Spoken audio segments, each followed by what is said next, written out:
Hey, this is Sammy from Health and Vitality, and today's guest we have Grant Campbell, also known as the Aussie athlete. Welcome, Grant. Nice to have Thank you you, with us Sammy. today. Thank you. Okay, It's a pleasure.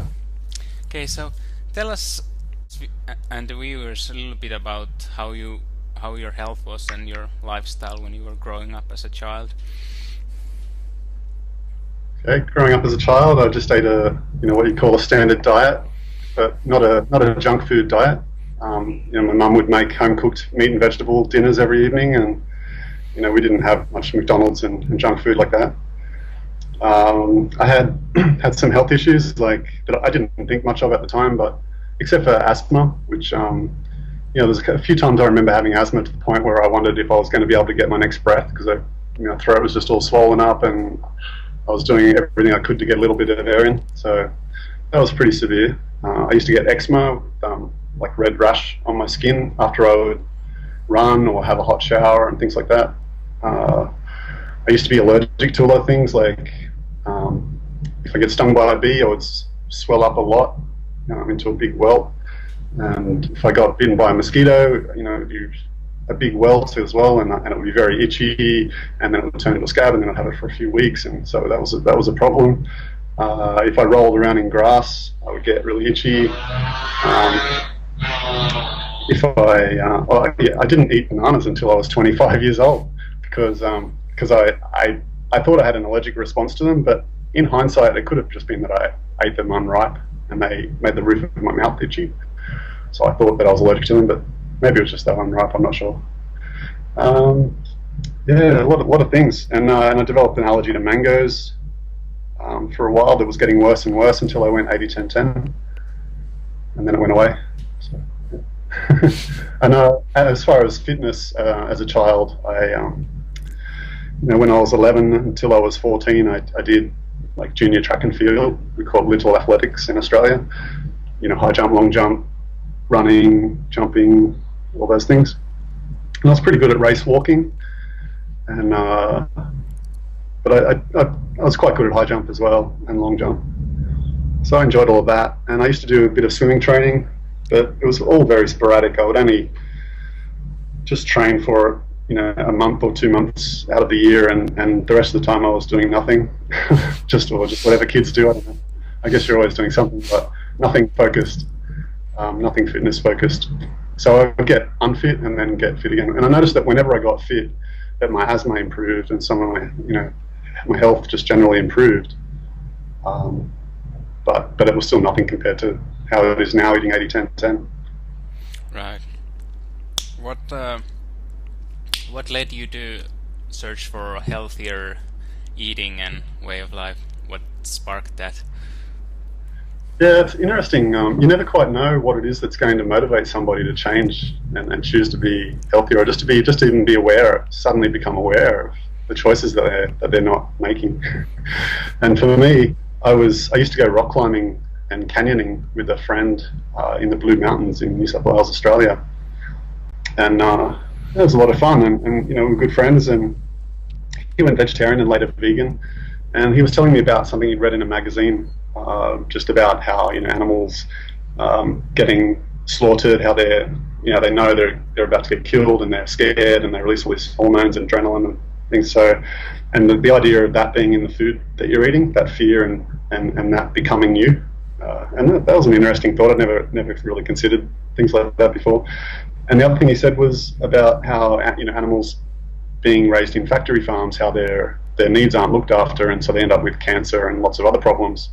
And he just mentioned the idea that they've actually, that there is cancerous meat that ends up on the supermarket shelves.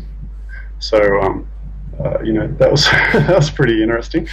And he wasn't trying to change me. He just mentioned those two things in about a 2-minute conversation, and just it's just something that you share interesting things with your friend. And then we moved on to another conversation, but something in that conversation turned on a light switch in my head. And then from then on, I was reading labels of food, and I was interested. And then I found out gelatin was an animal product, and all these things that I didn't know. And I just slowly eliminated everything that was an animal product. And every time I did, I felt better for it. And I never felt like I was missing out on anything. It was So just was a progression. And over 18 months, I became vegan. Like, so just kept eliminating things until as a vegetarian. I went vegetarian overnight after that. Conversation, and then within 18 months, I was vegan. And then 6.5 years it took me until I went raw, which was 80-10-10 raw vegan straight away. Like I didn't go down the gourmet route or anything, but I did. You know, it was about a year later after doing 80-10-10 that I found out about the gourmet raw vegan stuff. So I did try that for a while, and it was a disaster. But yeah, I always like to experience things. You know, I found that was the greatest teacher. Combined, you know, I think you need to combine it with education and support from others, but experience is a pretty good part of learning. Definitely. What were the first differences you noticed when switching from a cooked vegan diet to a raw vegan diet? Oh yeah, wow, that was pretty profound. Just because as a cooked vegan, I noticed that I was doing more things. I was more active. I became a volunteer lifeguard, or a surf lifesaver they call in Australia, on the beaches, and you know, I was running more. I was running like 5K 3 times a week that I hadn't been doing before I was vegan. So I noticed those things through a cooked vegan diet improved. But when I went, as soon as the very week that I went raw vegan, 80-10-10 raw vegan from cooked vegan, I just, there were so many changes. But the main thing was just that I felt alive for the first time. Like I felt this buzzing, you know, people talk about third eye chakra or whatever. I don't, you know, I'm not really into calling it something, but I felt alive, and I felt this like buzzing sensation in my mind here, like in my brain here, and I just felt really alert, and it felt like, you know, just like I was awake for the first time. And I noticed I was more hydrated because everything I was eating was juicy, so I was just always being, you know, pretty clear color, and felt good and felt good for being hydrated. I felt like I was being hydrated. I felt like I was hydrated for the first time in my life, basically, because I'd always been eating dehydrating foods with cooked foods. I noticed my flexibility improved just within the first week of going raw. Suddenly I could, like, just bending down and touching my toes or whatever, I could put my head down between my knees, which I'd never done before. And I was like, what? This is new. I just changed my diet. Like, it's only been a week. What's going on? And I found I was running along the beach that week, and I sprinted. Like I would sprint there every week, just as part of a competition we have with the other lifesavers. And I noticed that I could sprint for a longer distance at all-out speed without fatiguing. So I seemed to be able to sprint, go harder for longer, and also my endurance. I just went out and ran for like 3 hours that week, and I don't know. I'd never done that before. Like it just seemed like I don't know. It seemed effortless. It seemed like I got endurance for free. So yeah. What else? I don't know. There was a lot of changes. A lot of changes. Digestion was just effortless.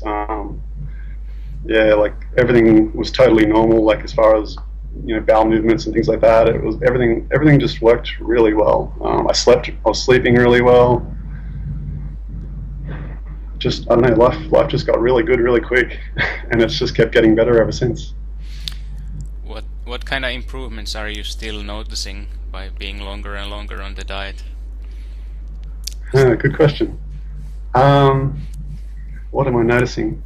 I'm noticing, you know, year to year that I'm just, because with eating 80-10-10, you have to learn a lot about food that you should have learned as a baby, but you didn't because your parents weren't teaching you. So, and you only get each season once a year. So, you know, if you've been doing it for 5 years or 10 years, you've only done 5 or 10 winters. So it takes a long time to learn everything about when the fruits come and go. So just learning the seasonal nature of fruits and what's available, and finding more farmers and farmers markets and all these things. It's really important to get in touch with your food supply, right back to the farmer, or even grow your own. So just things like that every year improve. I'm always learning more Being the director of education at Food and Sport, I'm sort of in a hot spot where I'm always able to learn new things every day. So that's really cool. But I'd say the main thing that's growing year to year is just I mean, life just gets more colourful. It's a richer experience, and mainly that's through just being able to connect more deeply with people. So just basically, continuing to improve social skills and genuine sort of care for other people, understanding their interests and what motivates them, and just communicating effectively so that so that whatever situation I'm in is as nurturing as I can make it for everyone involved. Yeah. And it's really enriching. Like, when you help somebody and they come back and tell you, with a tear in their eye that you've changed their life, that's pretty powerful. Yes. And so that means a lot to me. So unfortunately, that's happening more and more each year. So I like it. Yes, definitely. People are more and more getting tired of being sick and tired. So. Absolutely. Nobody likes to be. It's so much easier to be healthy and fit. It's so easy to maintain health and fitness, but to gain health and fitness from when you don't have it is hard. Yeah. So, once you get it, don't give it away so easily. Yeah, it's easier to maintain than to first get there. Yeah, it's hard work, but it's very, very rewarding hard work. So it's always worth it. I think it's encouraging to know that, say you're starting a fitness program, it's never going to get harder than it is right now. You start running for the first time, it's never going to get harder than it is right now. Every time you do it, the next week it's going to be easier, and the week after it's going to be easier, and then it's going to be more and more fun. You can enjoy it because you can look back and know how much you're suffering before, and know that now it's a joy. For sure. At what point did you learn about fasting and got more deep into that? Yeah, I learned about fasting before I met Dr. Graham in 2007. I'd say pretty much from when I first went 80-10-10 in November 2005. That's when I started hearing about fasting. Some of my friends who were into 80-10-10 had experiences with short fasts, like 10 days or 7 days or things like that, just on their own at home.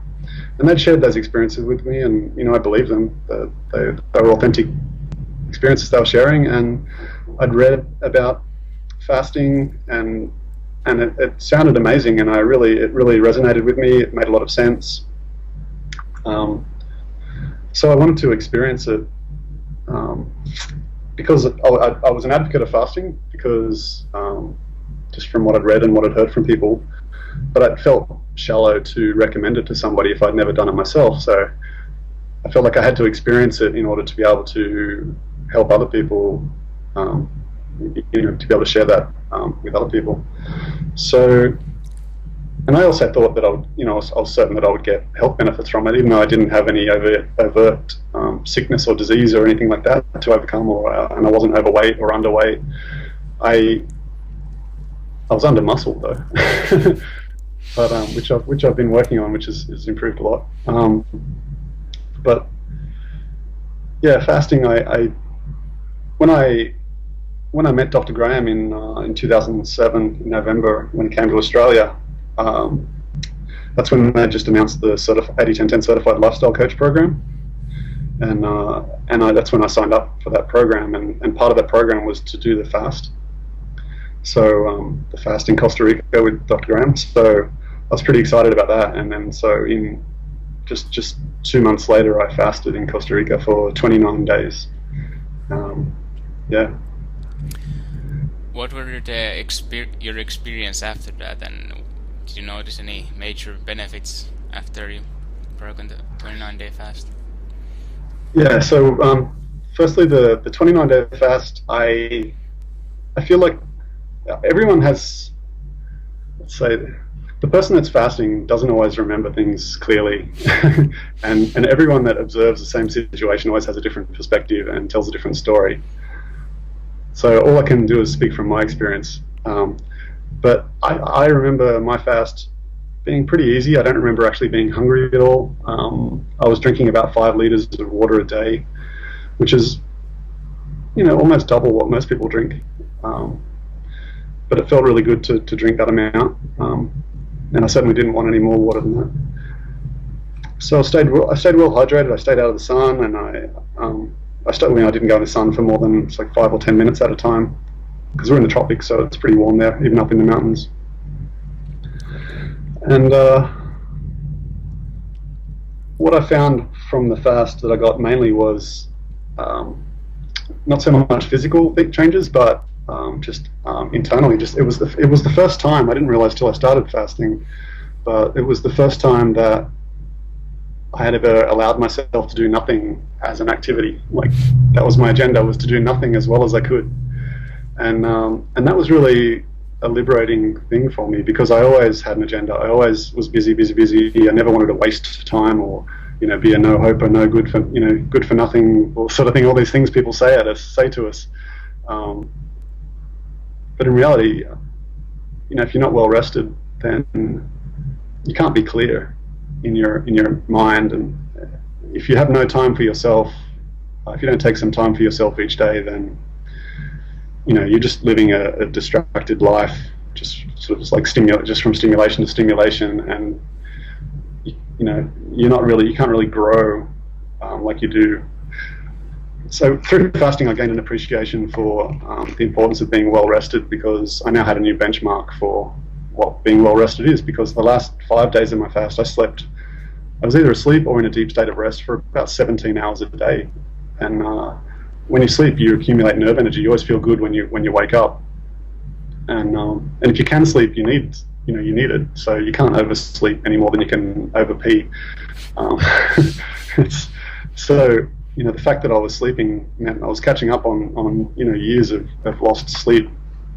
I worked at IBM in the corporate world as an IT professional, computer programmer and team leader, and I used to do work all night, and skimp on my sleep a lot. So there was a lot to catch up on, and I find that through being well rested, when I am really well rested now, when I catch up on sleep, when I get 10 hours, and then I wake up feeling really fresh in the morning, then I lie in bed, and that's when I have my greatest insights and ideas, and just innovations and creativity flows, and I can just kind of map out my whole day, and yeah, it's a really amazing state to be in, to just have that free flowing. There's no consciousness to it. Like, you're not trying to solve a problem or trying to come up with your answers to your life. It just comes through being well rested, through having the nerve energy to be able to process it. Your brain knows, your subconscious knows what needs to be processed and what's important to you. So it just happens. So that's probably the greatest thing that I learned from my fast. But I did notice a lot of physical benefits as well. And the main measurable one would be that 6 months after breaking my fast, there was I took 2.5 hours off my 100k racing time through a mountain race that I do in Australia called the Great North Walk 100s. I was doing that race before I went 80-10-10, and it was taking me about 21.5 to 22 hours each year for several years in a row, so I wasn't really making improvements. Then I went 80-10-10, and I took 2.5 hours off that time, and then I fasted, and then did the race again in the November of that year, and took another 2.5 hours off. When most of the time I'd been resting through fasting, and I'd been training a lot less that year, and just resting, and then all of a sudden I run 2.5 hours faster. And so in 2 years I took 5 hours off my race time, from 21.5 hours down to 16.5 hours. That's amazing. So it was and that was without improving running technique or having any sort of breakthrough in training. I was training less, but I'd recognized the importance of sleep, and I was getting more sleep, and living the 80-10-10 lifestyle, eating raw fruits and vegetables, low fat, all that sort of stuff, and yeah, it's pretty amazing. And and every year I'm still like, I just turned 41, and I every year I'm setting personal bests in my running and in my. I've started doing some strength lifting with Dr. Graham for the last couple of years, and I keep setting personal bests in that, and it's really exciting just to be getting older, feeling younger and fitter and smarter and healthier and more vibrant every year. It's a good deal. Definitely. I like it.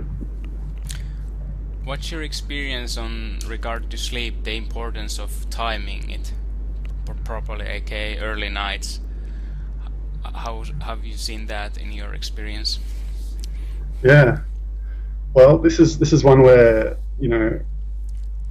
I definitely don't practice what I think is the ideal, because it's like there's no right, wrong, good or bad. But we make choices and there are consequences. And there are many times where I stay up late to get some code written, maybe for food and sport, something on the food and sport website, or something that I deem that's important, and so I'm willing to sort of sacrifice some sleep, but then I always catch up on it. And same with my ultra marathons.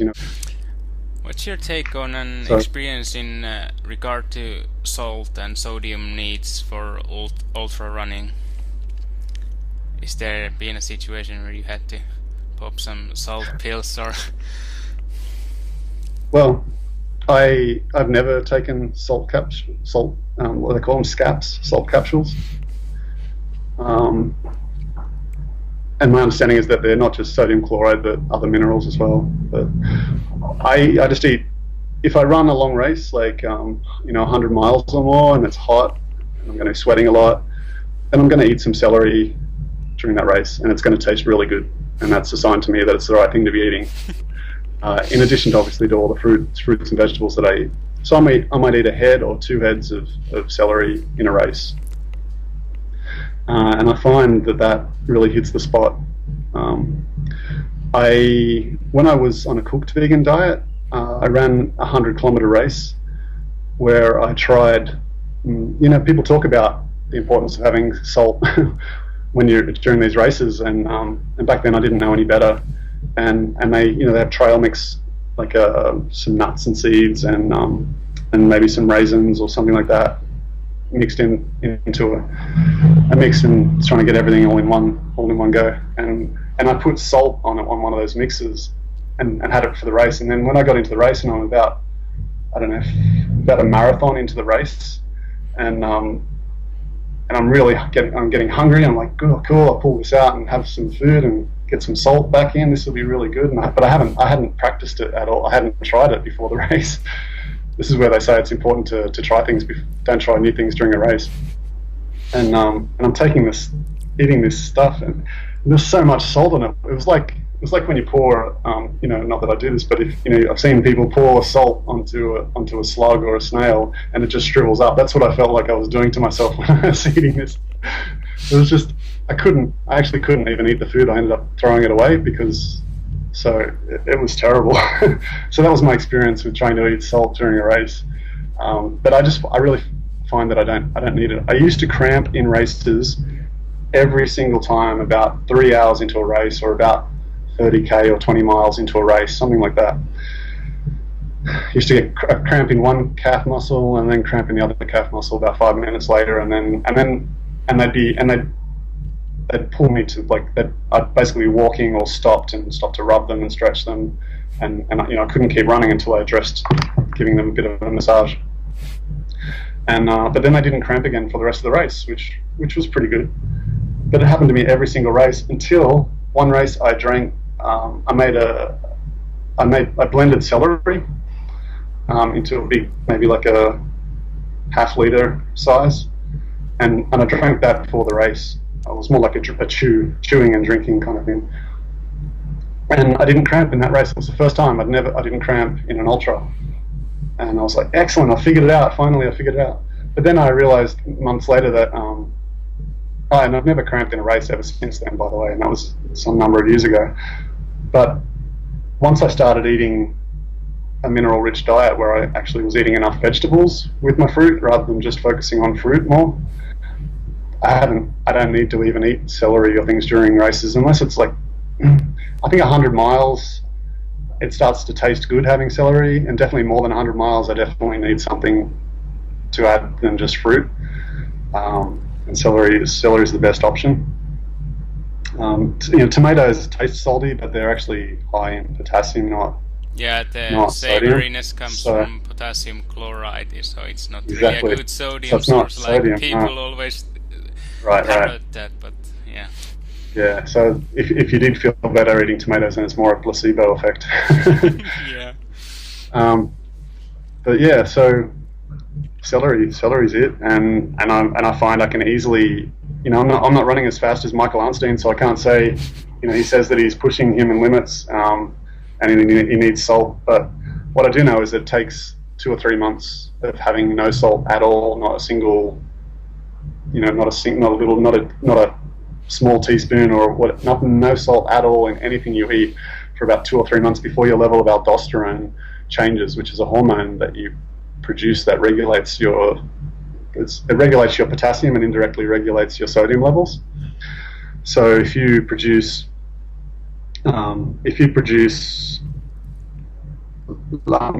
lower levels of aldosterone, then you get better at releasing your sodium. So someone that eats salt is going to produce low levels of aldosterone. And me never eating salt ever, like these days, like I did in the past, obviously, but I never eat salt at all anymore. And so my aldosterone levels would have gone up after a few months of that. And having higher aldosterone levels, my body's really good at holding on to sodium. So when I sweat, it still has minerals in it, and it still tastes a little bit salty, but a lot of the time it just tastes like water or just really slightly salty, as compared to when I was a teenager and I ran a race and I had a salt line across here after just a 14k or 9-mile race, the City to Surf in Sydney, and had a white line, a thick white line that you could see, from 10 meters away. and it stings your eyes, and it makes your nipples bleed because the salt crystals, when you sweat, get in the shirt, and then the salt rubs on your nipples and makes them bleed. So you have to tape your nipples, and I just find not eating salt, I don't get stinging in my eyes. I don't have to tape my nipples. I don't have to worry about going hyponatremic because I don't think I can get hyponatremia. I've tried. I just, I've run 100 miles without eating celery or any, just eating fruit, and I didn't get hyponatremia, and it was in the summer, and, I'm drinking all the water I care for. I'll drink like 14 litres of water in a race, and I'll probably get another, I think usually I get somewhere around, I don't know, in a 30-hour race, I took in,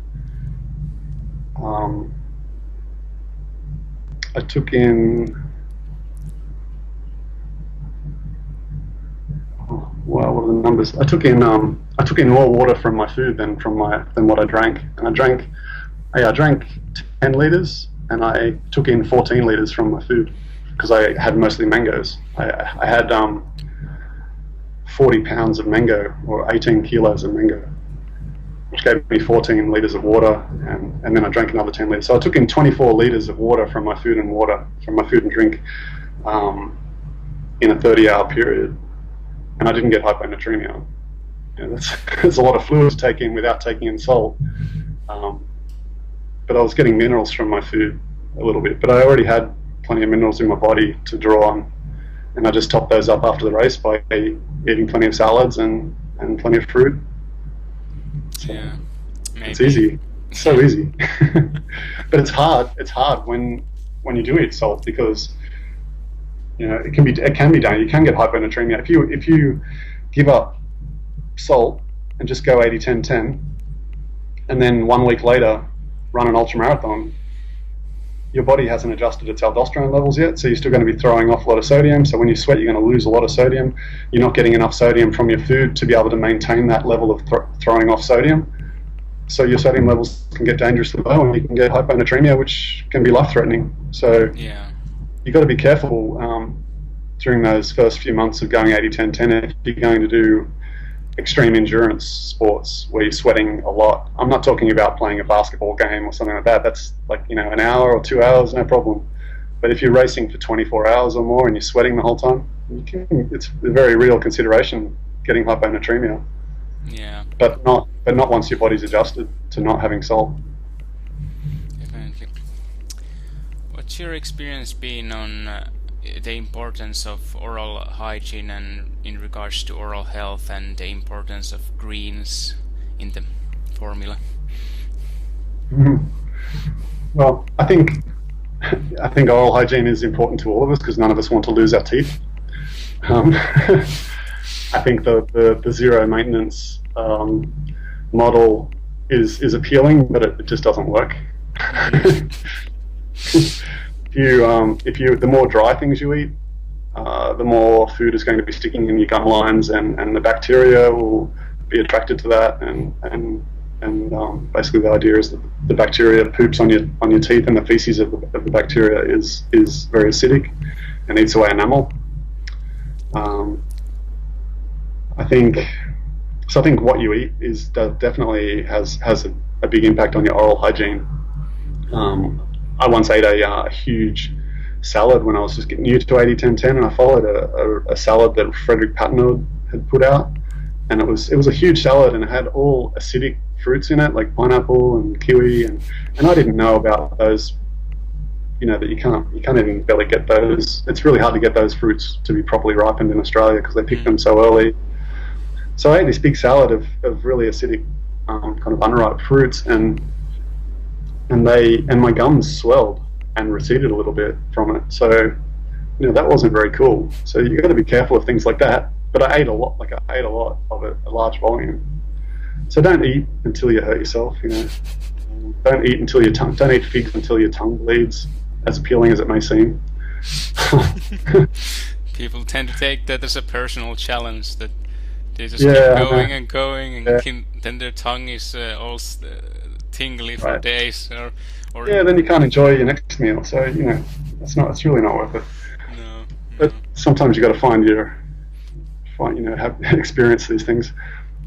But I think basically as long as your teeth feel clean at least once, but maybe even twice a day, then that's fine. And the best judge of whether they're clean is your tongue. If you feel around all the backs and the behind the rear teeth, in and out through. If you feel any sort of friction or roughness, then that part's not clean, and you need to do something to clean it. If you can clean it just with brush and water, fine. Again, just let your tongue be the judge. You can get things caught between your teeth as well, which your tongue might not notice. So if you're noticing foul smells, people tell you have bad breath or whatever, then maybe there's something stuck between your teeth that you need to just get a little a toothpick or a water pick or something in there to clean it out, or some floss. I'm not against flossing. I think flossing is probably a good thing. I don't floss all the time myself, but I have had periods where I have flossed every day. I didn't notice any problems. If you want to use toothpaste, fine. I don't like the chemicals in it personally. So I try to avoid things that have sodium lauryl sulfate and all these other nasty things in them, and salt. They often have salt in some of those things. I'm a fan of the tooth powders. I think they're pretty cool. Although a lot of those have salt in them as well. So it's personal choice if you want to have that or not. But the best thing I've found that I'm trying at the moment is something I found in Thailand, which is called, just on the bottle it just says toothpaste tree powder, and it's brown, and it's just a powder. It's just crushed. Looks like crushed cinnamon or nutmeg or something like that. And I'm told that it's from the neem tree, but I'm not certain. But it's just one ingredient, and there's nothing added to it, and it's just ever so slightly abrasive, but very gentle on your teeth. And I think it's got I'm pretty certain it's got antibacterial kind of properties, because it just it just kind of tastes that way a little bit. It just in the same, similar to what nutmeg maybe would have. You just can taste a little bit of strong flavour, like a slight flavour there that's just got some intensity to it. Yeah, neem and other essential oils and powders from them, they're great for. That's what the yogis, ancient yogis, used to keep their teeth healthy and clean over the age of 100, and not many others manage that. So essential oils are great. It never ceases to amaze me how significant improvement people see in their teeth and gums when they start using things like neem. It's just incredible, in my opinion. Right.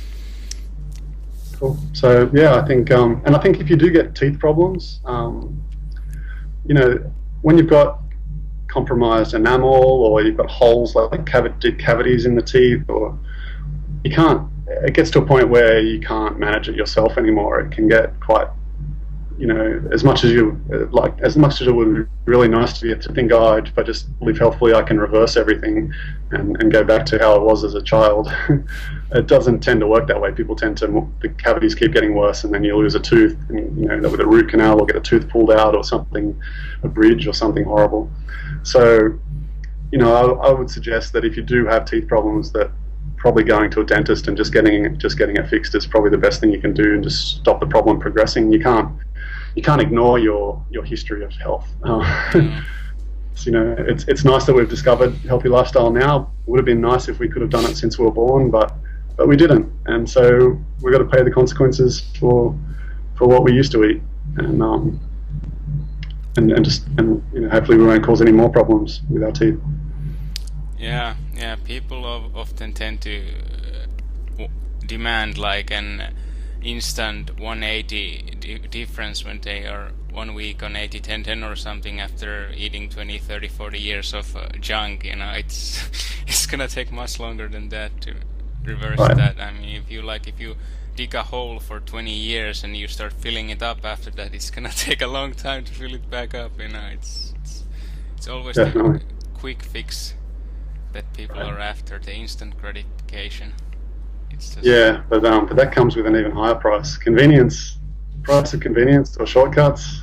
If you try to make shortcuts with health, they always turn out long cuts. Definitely. So, Definitely. How do you seen over the years the importance of greens and varying amounts? Like, how you experience that works best for you, and what do you see in general for people? Yeah, it took me, like growing up, I didn't eat a lot of salad, and I didn't eat a lot of greens, so it was a new concept to me. It was easy to eat, when I went 80-10-10, it was easy for me to eat fruit because, you know, it tastes sweet and it's really juicy, and it's, you know, everything's good about it. But the greens, I didn't have access to really good greens, so they didn't taste that great, and I just wasn't really that interested. So there was a lot of times where I didn't eat greens at all, going 80-10-10, and I think that definitely you know, can like causes problems. I didn't feel as good back then, and I think having, you know, experienced eating greens from your own garden or from somebody's organic garden, which have it freshly picked in the morning when all the water is still in the head of celery, or in the head of lettuce or celery or whatever it is, it's just more crisp, and so you pick it in the morning and eat it whatever time you eat it. That's just such an amazing experience, that I know that greens are delicious, and they are something that we really enjoy eating. But I had to kind of learn that, and it took me a number of years to really figure that out and appreciate how much greens, and being at a lot of food and sport events helped dramatically with that, seeing how many greens Dr. Graham eats, and how, you know, the other long-term 80-10-10ers like, you know, Christina Kyriabukaram, you know, how much greens she eats is it's a lot. So just seeing that in action helps. And so these days I eat basically, I really enjoy eating cucumbers and zucchinis, and then I also add in, like, you know, lettuce and celery, lots of different types of celery. While I'm here in Thailand, I enjoy pak bung, which is also known as kang kong from Vietnam, which is known as water spinach, I think, in the US. Just like hollow tubes with some tender leaves on the end. It's delicious. It has a bit of kind of nuttiness to it, the leaves. Not quite as much as katuk, but it's still really good. Katuk is one of my favourite greens too, but I don't have access to that very often. So yeah, I think daily greens, like like a head or more of some greens every day is really important. I've never suffered from eating too many greens. And these days I find it's much easier to eat them. But you learn a few tricks as well. Like if you pour a sweet sauce over some chopped greens, it gets really easy to eat. I can sit down and just eat a head of lettuce, a head of romaine lettuce, or even on the plane. Sometimes I take heads of celery and just pull the leaves off, and then just eat the whole head, like a sandwich. Like wrap my hands around it and bite through all the stems until all the way to the end, and eat the base as well. That turns people's heads. It's really fun to eat celery that way. But I never used to be able to do that. Like 5 years ago I couldn't do that, but now I quite enjoy it if it's good celery. Yeah, right. How do you see the role of nuts and seed? Because that's really more and more people are doing the whole no nut and seed thing with the 80-10-10, just fruits and greens. What's your experience and take with nuts and seeds on the diet? Yeah, I'm not against eating nuts and seeds. I find personally these days I'm really just not looking for them. I don't find them fresh very often. I don't want to eat them dried and whatever else they do to them.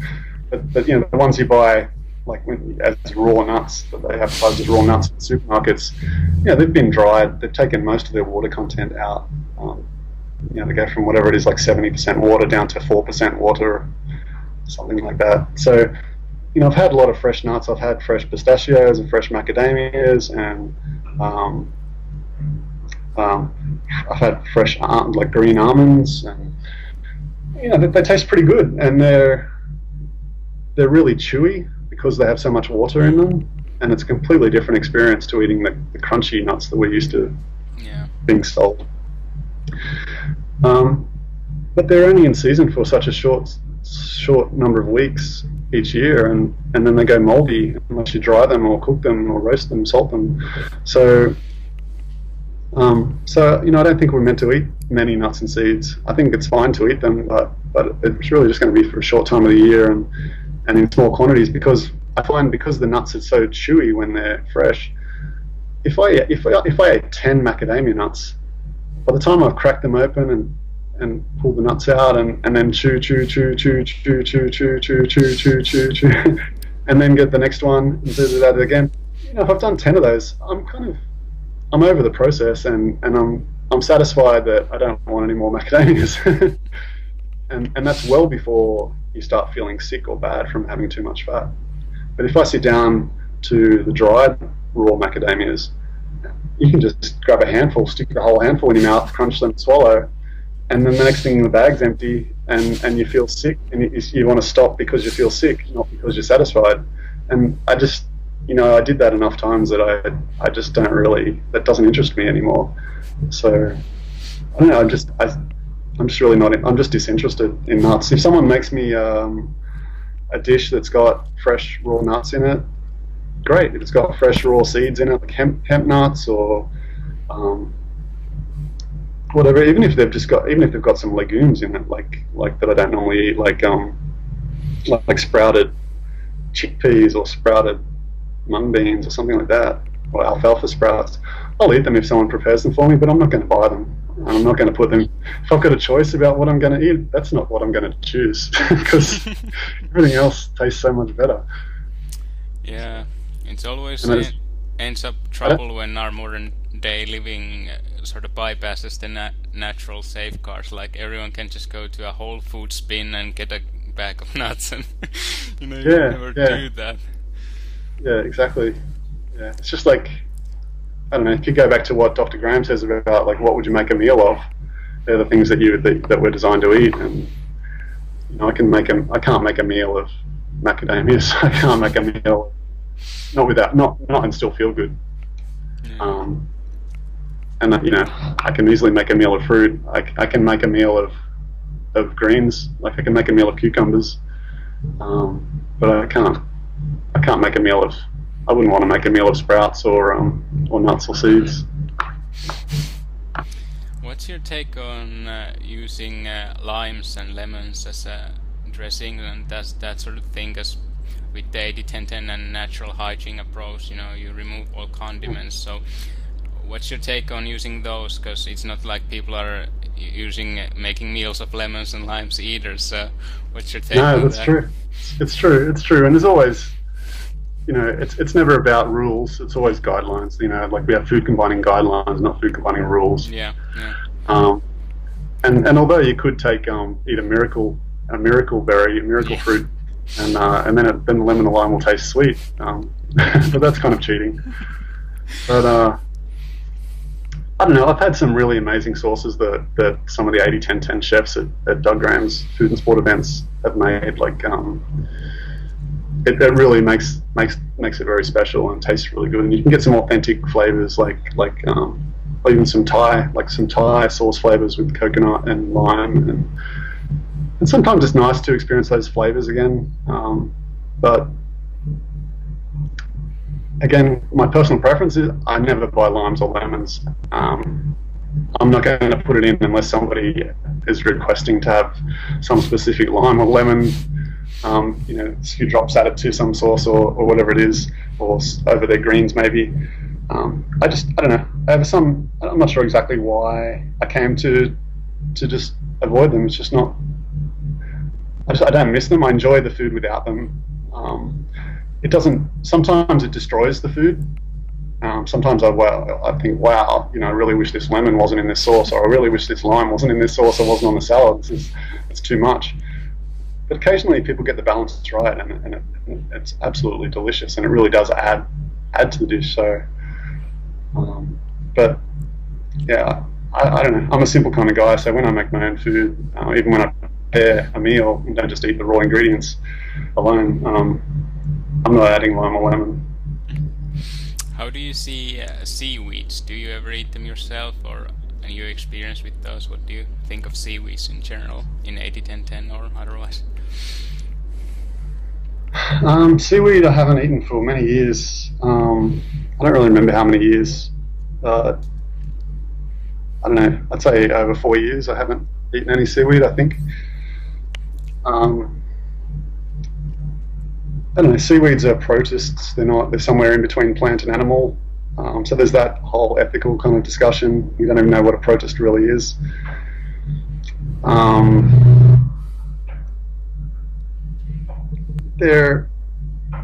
don't know, the whole idea of,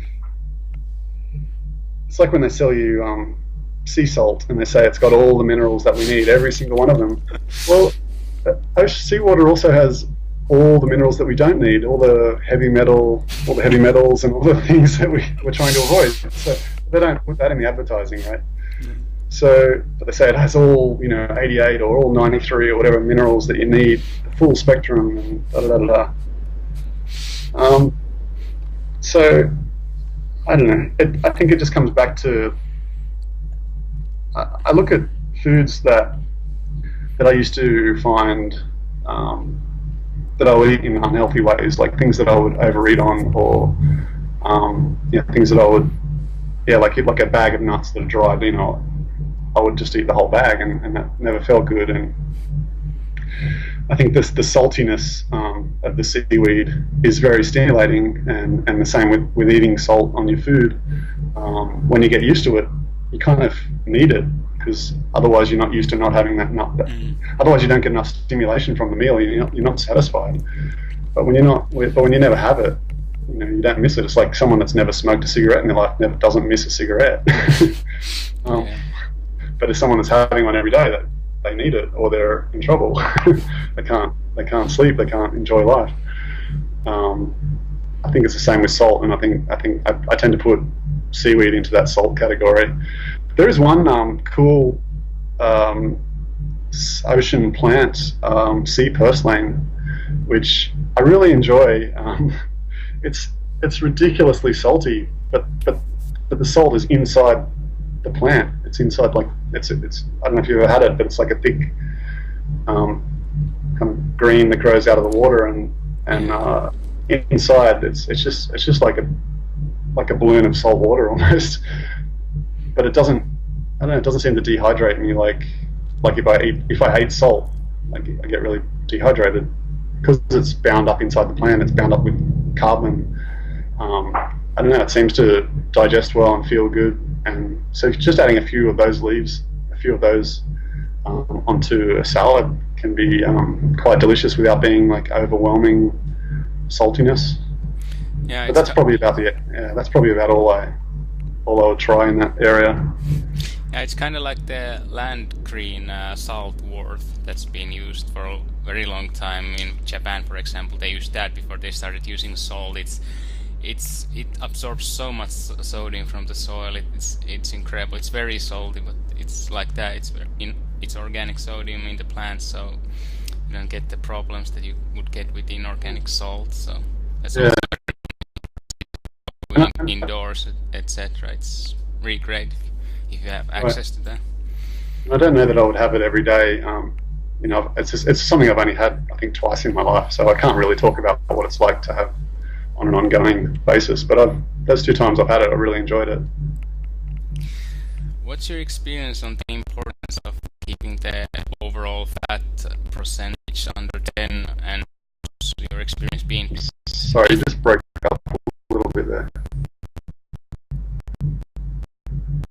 I only heard about half of what you said. How's your experience been with? Maybe just try to ask the question again.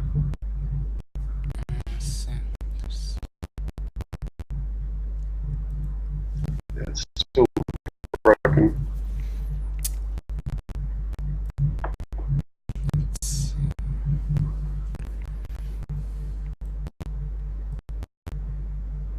Okay, it's fine now.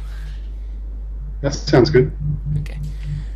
What's your experience been on different levels of fat percentage on the diet and the importance of keeping it under 10% or maybe a bit over 10%? How have you seen that whole issue? Yeah, well, I think I hold the record for most avocados eaten in one day. I once ate 19 large Hass avocados, and what I noticed that day was I didn't feel bad. I didn't feel sick from it. I definitely didn't want any more avocados, but what I noticed was that I'd lost that pep, that spark.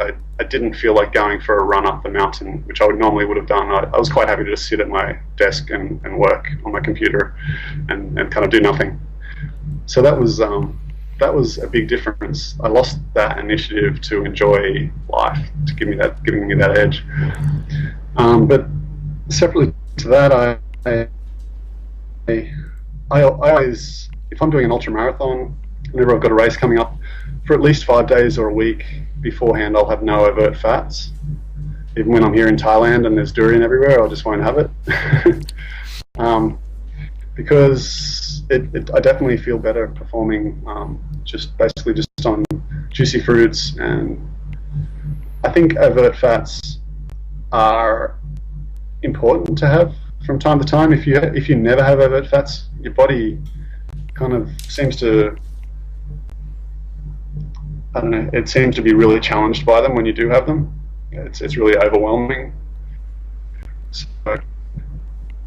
I just find that I like to have some overt fats a few times a year.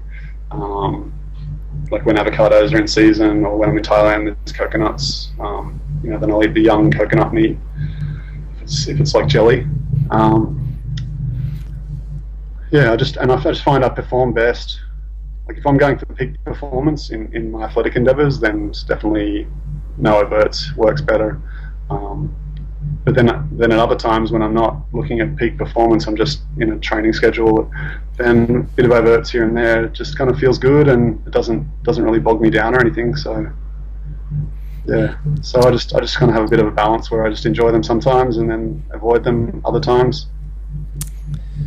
What would be your advice to people if someone was in a situation where they didn't have enough ripe fruit around? Would it be better to eat like avocados and such, or cooked starches as a backup plan, for example, if person needs one? I would take I would take the avocados in a heartbeat if they were my only options. But I've never found myself in either of those situations, and I've been in some pretty crazy places. So, I've always been able to find a better option than those. But if I was down to those two options, yeah, I'd definitely take the raw. I just find eating cooked starches, I don't know, it just changes my physiology so much that it takes a lot to recover from. And if I just have a day of overt fats, I can recover from that pretty quickly. I was in Koh Samui, or near Koh Samui in Thailand. There's a marine national park called Antong Marine National Park, and I went there with a friend a number of years back, and we ran out of money while we were on the island, and there's no ATMs to get more money out, so we would have had to go back to Koh Samui to get more money. So, but we wanted to stay on the island for a few more days, so we had a sea kayak, and we just paddled from island to island and pulled the coconut sprouts out of the ground and just ate coconut sprouts we did that for 2 days, and that was fine. I didn't train much on those days. I just kind of sat around, but we got to enjoy the island, and it was a better option than just going back to the mainland. So yeah, I definitely would never choose the cooked starch. I'd have to be seriously like I would go for a few days without food before I would eat cooked starch. Like I'd be fasting for a while before I'd choose that these days. What about for more in a long term? If someone would choose to be a high raw diet or all raw with higher fat, like lots of fatty fruits like avocados? What do you think of it more long term if someone were to choose? Tricky question time. I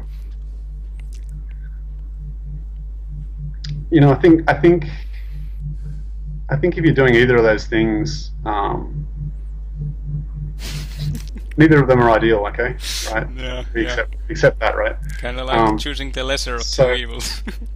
Yeah. So I think whatever the individual, if they're choosing to not eat according to what they think would be ideal and be most nurturing for them, that's fine. It's their choice. I'm not standing in judgment. That's not wrong. They're okay. It's okay. They can eat cooked starch. It doesn't bother me.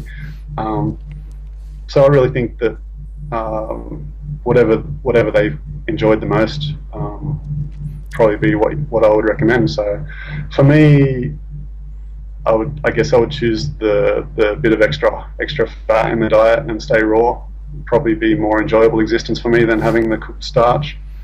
Because the problem with cooked starch is flavorless, and it has some subtle flavors to it, but it's not strong flavors, and so it always comes with condiments, and it's the condiments that end up hurting people, and the salt and the animal products and whatever it is, the tomato sauce or yeah, those starches that tend to have flavor in it, them without any condiments, tend to be the ones that are also edible raw.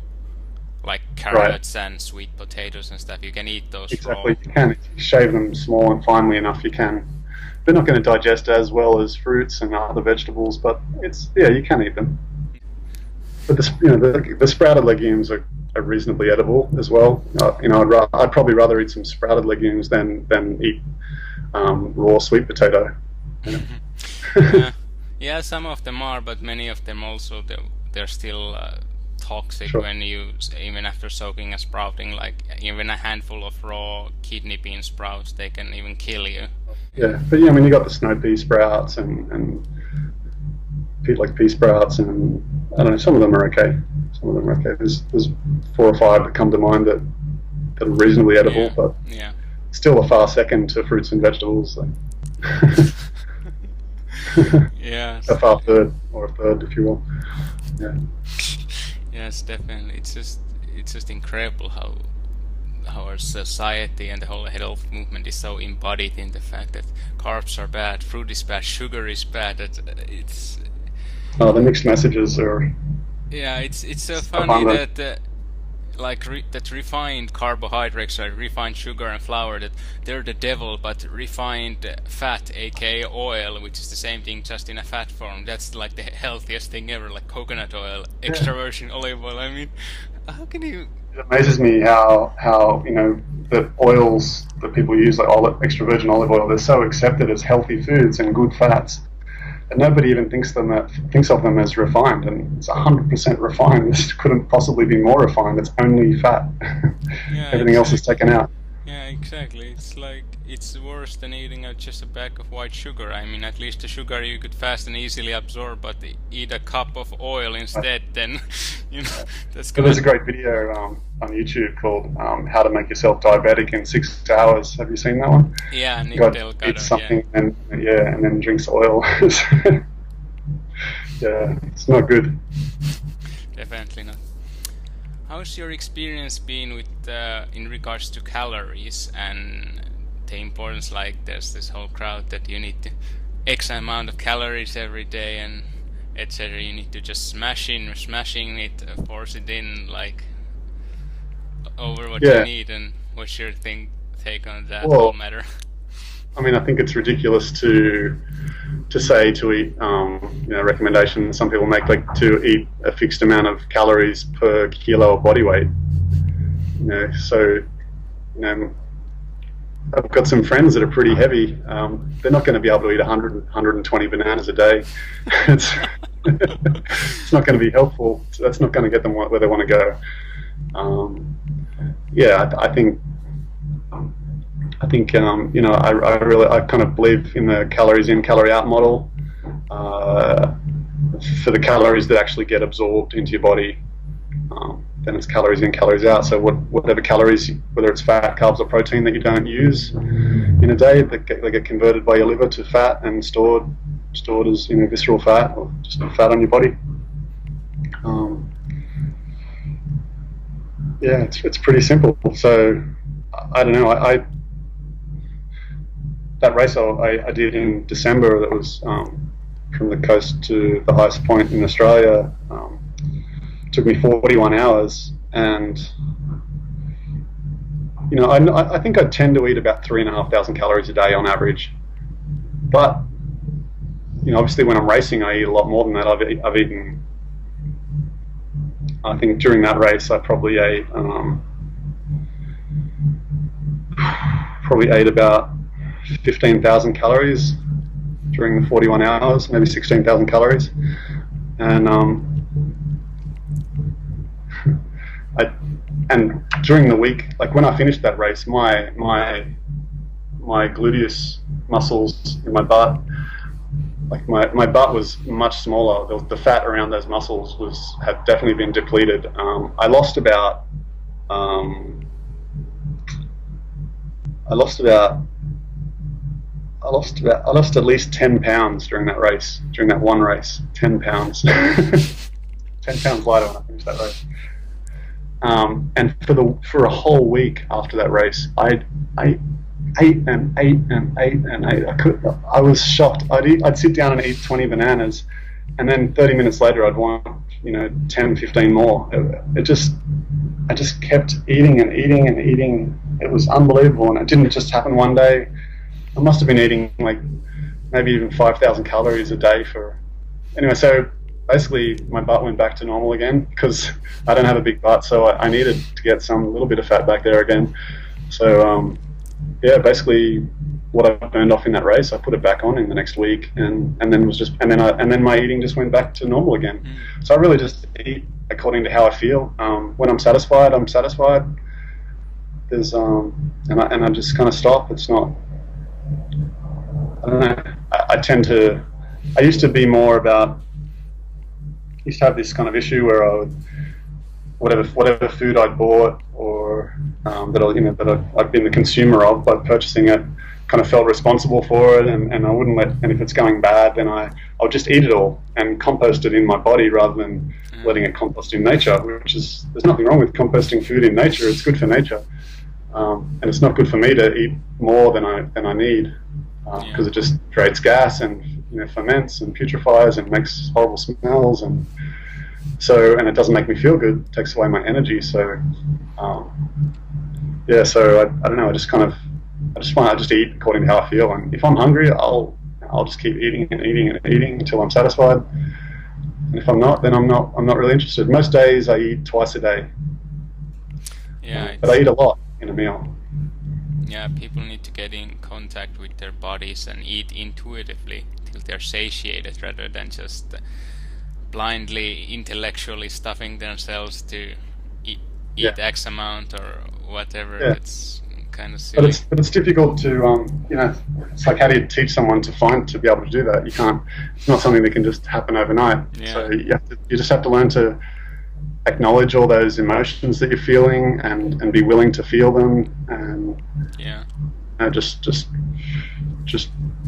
I don't know. I find, like, just by being more open and having an initiative to share things with other people, things that are on my mind, things like, rather than keeping them inside, which I've done for most of my life, sharing them, that really helps you to grow a lot and find a lot of peace inside, and then you can, that helps a lot to try to find this, like, instinctive eating, to be able to rely on your body a bit more, rather than thinking, okay, I'm going to eat what my body wants. Okay, my body says I want chocolate.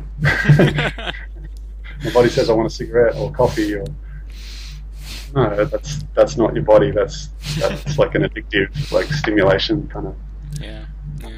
emotional eating, as they call it, or behaviors. So it's interesting to discern what between. I think you need to eat instinctively in a nurturing way. So you always have to keep in mind: is this nurturing? Is this nurturing? Is this nurturing? Is this more nurturing than that? Is this really what I want? And what I want is nurturing, things that are nurturing. So if you just keep the word nurturing in your head with every choice you make, you probably start making better decisions. Yeah. Because it puts value where it deserves to be.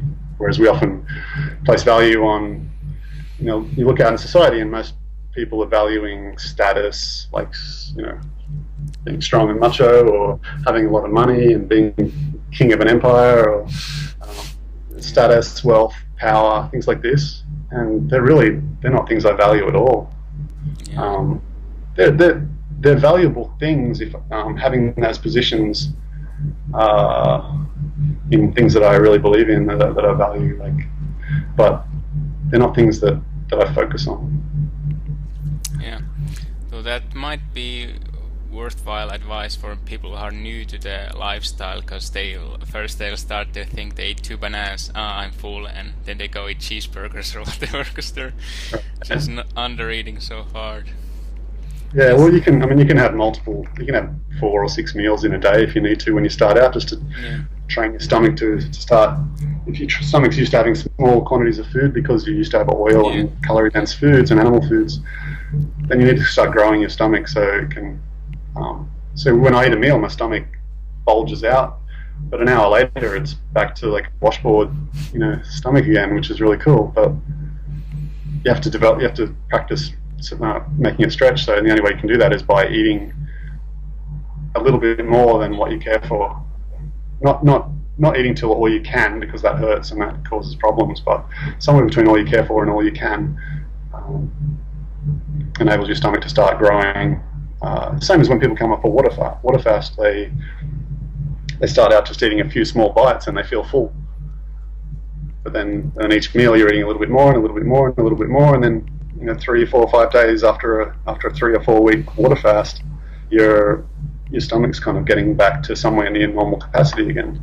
Right. Which is pretty cool, and it's the same sort of thing that someone new to 80-10-10 has to go through.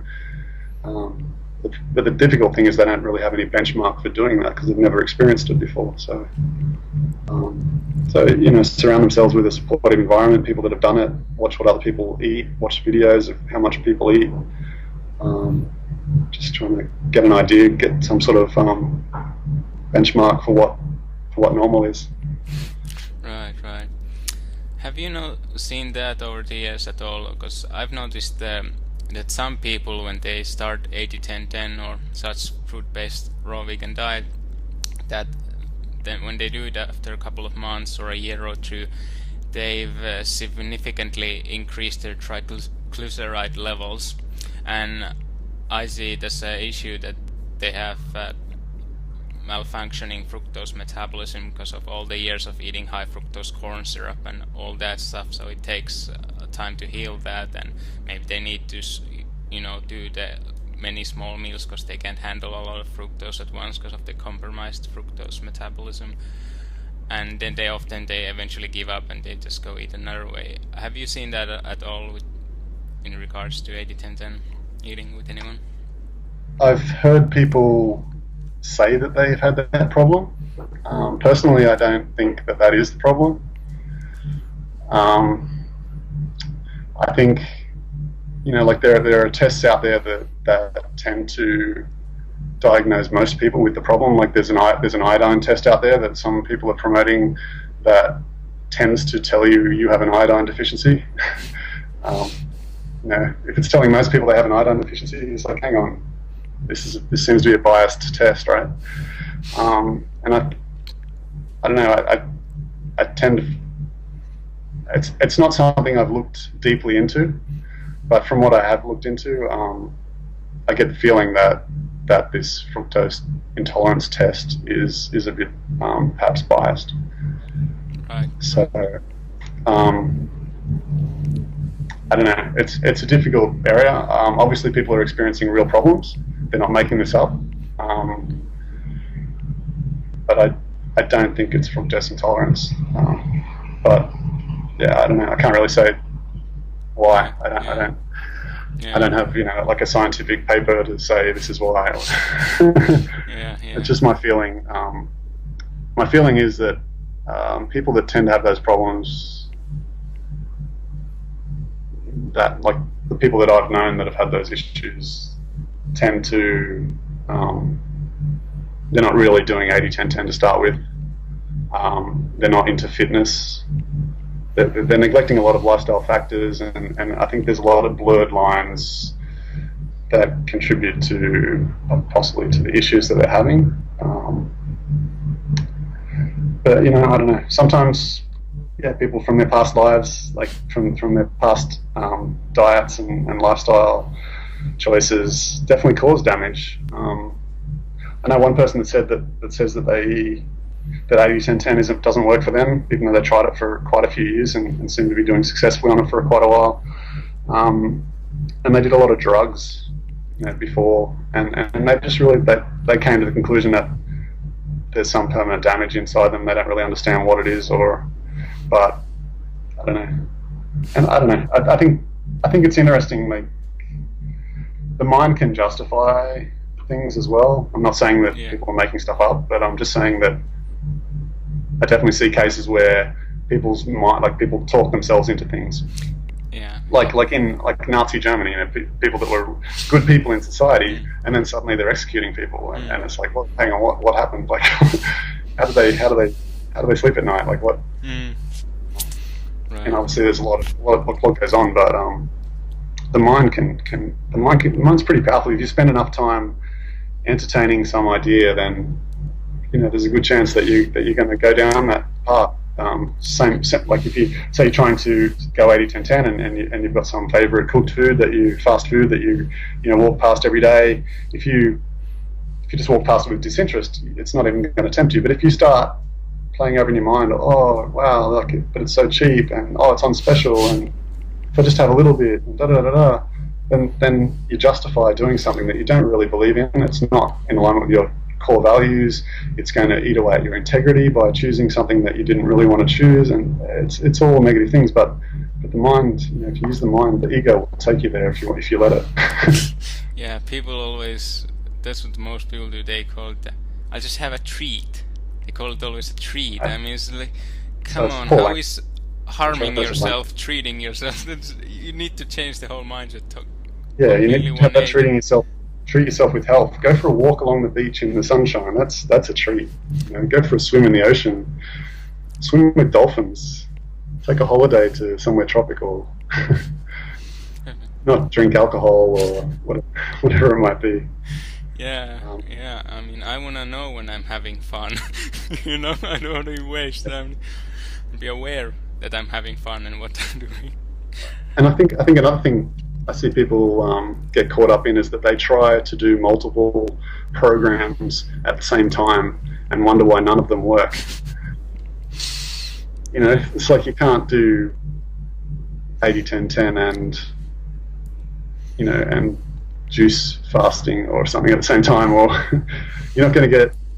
So people say, people constantly posting issues to Dr. Graham and I, saying, you know, I'm having all these issues, da da da da. I'm doing 80-10-10, but if you really investigate and ask the right questions, they're not doing 80-10-10. Yeah, like, yeah. Or even if they're doing the diet, they're neglecting so much of the lifestyle factors that it matters. You know, it has a profound effect. And then once you investigate all that, then you can start really getting to troubleshooting what the issue is. But nobody ever tells you those details up front. I was just at a raw food potluck recently in Sydney before I came to Thailand, and someone was telling me how he eats 100% 80-10-10. And I'm looking at this guy, and he's got a big gut, and you know, like I'm just thinking. I said, "How long have you been doing 80-10-10 for?" And he said, "Oh, like 6 months, 8 months, something like that." And I'm just thinking, this does not add up. Like, no way. It just didn't. And then it came out that like every week he has like goes out to dinner, and it's not even a vegan meal, and you know, it's like people talk about when they tell you when they're having problems and they're new and they're not really experienced, they don't have the language to communicate effectively. They're telling you what the ideal that they're trying to do. They're saying, this is what I eat, but they're really saying, this is what I want to eat. And they glaze over all the other details that are really important when you're trying to troubleshoot their health issues. Yeah. It's important that they learn to handle and deal with all their emotions rather than trying to find comfort in whatever cheese and mashed potatoes or. Yeah, you got to look within, not without, for sure. How do you see supplementation and blood test, and whether or not to regularly to get yourself blood tested or not, and how do you see that? Mm-hmm. I think if we required supplements, our species wouldn't live on the planet anymore. Like every other species on the planet doesn't require supplementation, and neither do we. We haven't, you know, evolved to need supplements. If, you know, supplements were better than lifestyle and food and fresh fruits and vegetables, then, you know, someone would be living on supplements. Nobody has ever done that. The astronauts can't do that, so, you know, obviously nobody else can. We understand that that nutrition is about a synergy of nutrients. We need to have them in packages together. Yes, definitely. It's always nutrients, the whole is greater than the sum of its parts. Like when you absolutely, take nutrients out of context, you antagonize other nutrients. Like if you take isolated vitamin A, you antagonize vitamin D. If you take isolated vitamin C, you antagonize copper, etc. So it's exactly. So nutrition is a system. If you look at it as a system, if you break that system down into its parts, then those parts lose the properties of the system. So you know, I understand that our body uses about 8. Each time we use a nutrient, it's using about 8 or 10 other nutrients at the same time in that metabolic pathway. So, you know, having isolated nutrients doesn't really make a lot of sense.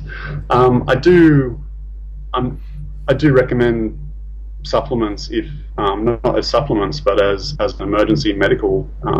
If someone's got themselves really into trouble, like, I don't know, say someone's lost a lot of blood and their iron level's super low, and or they've gotten dangerously low in B12, or they're super low or they've got hyponatremia, then, you know, get some salt back into them, get some B12 into them, get some whatever it is, like supplement and get yourself out of trouble.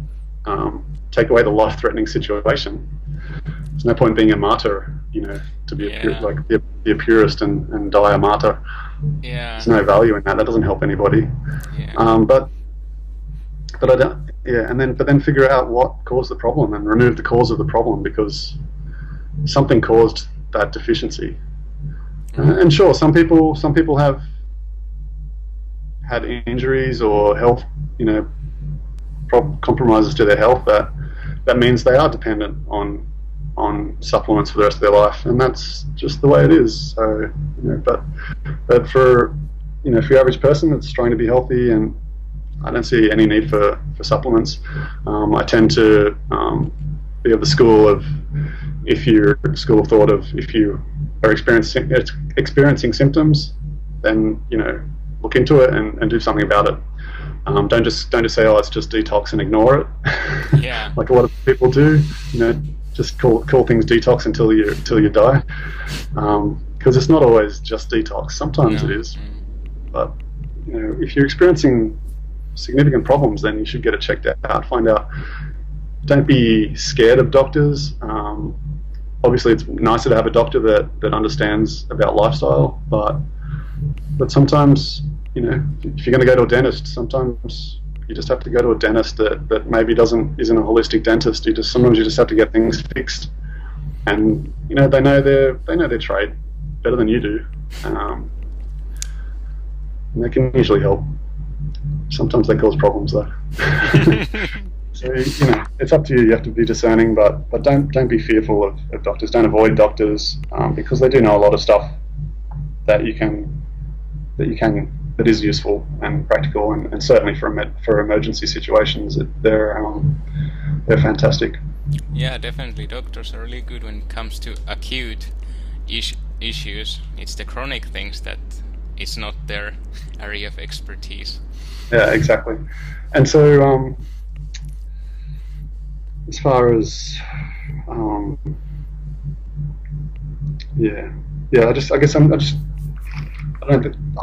had B12 shots one time because I'd poisoned myself, and it caused tingling in my fingers, and the doctor took my B12 levels and said that I was lower than what he would have liked. So he said maybe it's B12, and so I took the shots, but I didn't feel any different afterwards, and the problem remained, and it took quite a long time before it repaired, because I'd given myself nerve damage from poisoning myself with neurotoxic plants, like deadly nightshade berries, tomato leaves, things like that. Things that I didn't realise were neurotoxic. I thought that deadly nightshade berries were totally fine to eat as long as they were purple and ripe.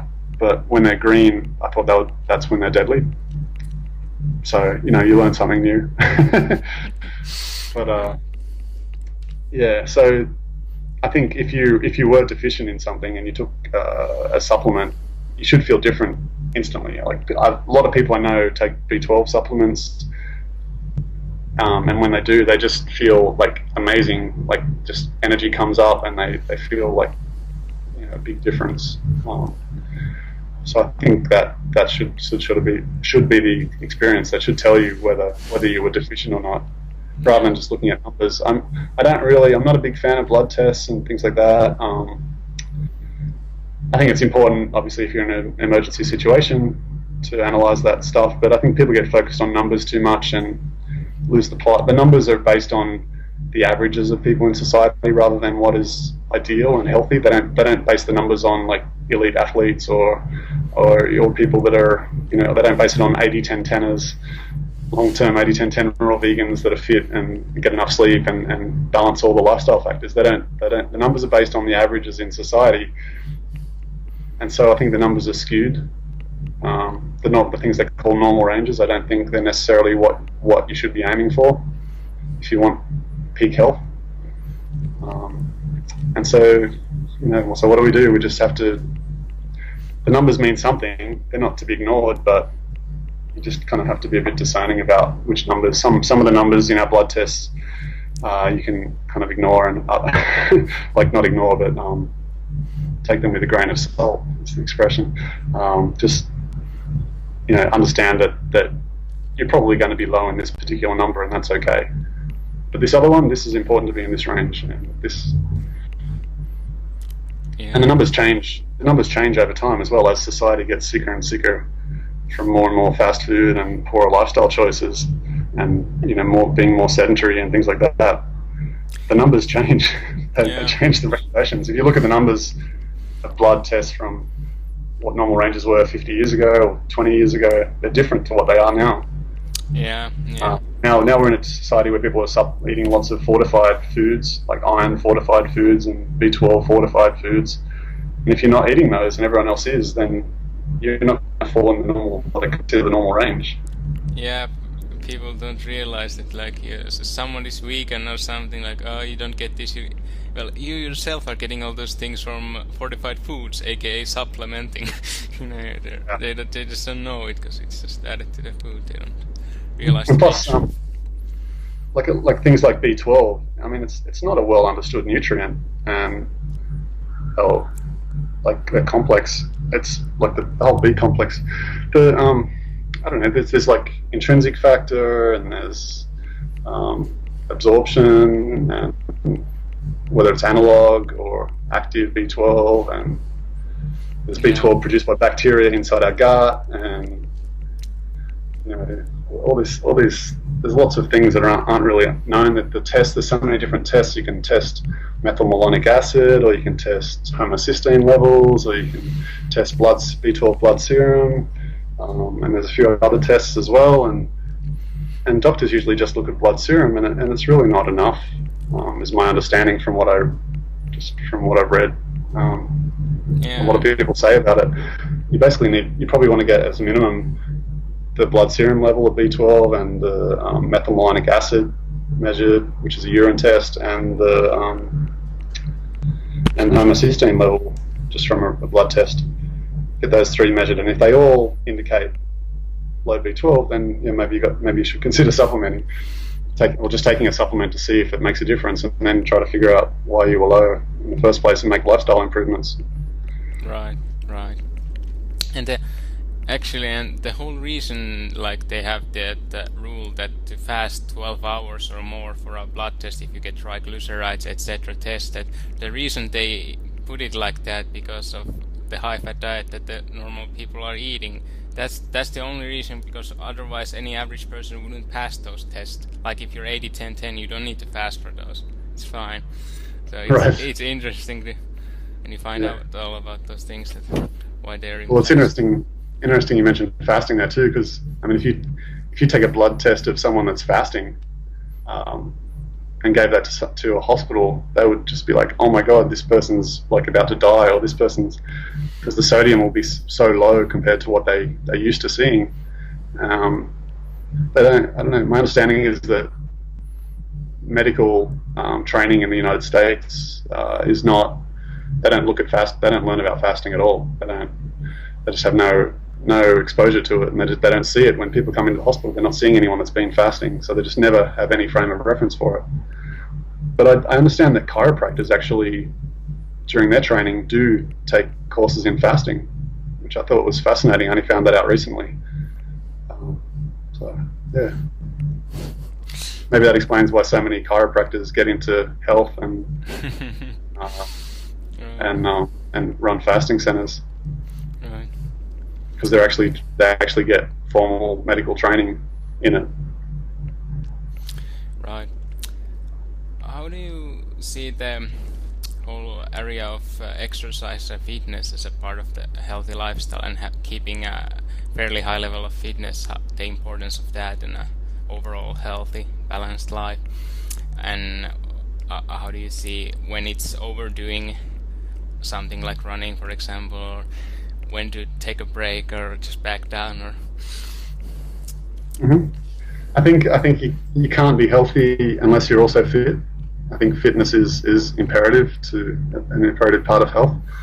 I think if you're not fit, then your lymphatic system is not going to get, your lymphatic system, lymph fluid moves by motion, by forces. So if you're not moving and active, then that sort of filtration system is not going to be working and helping to detox your body.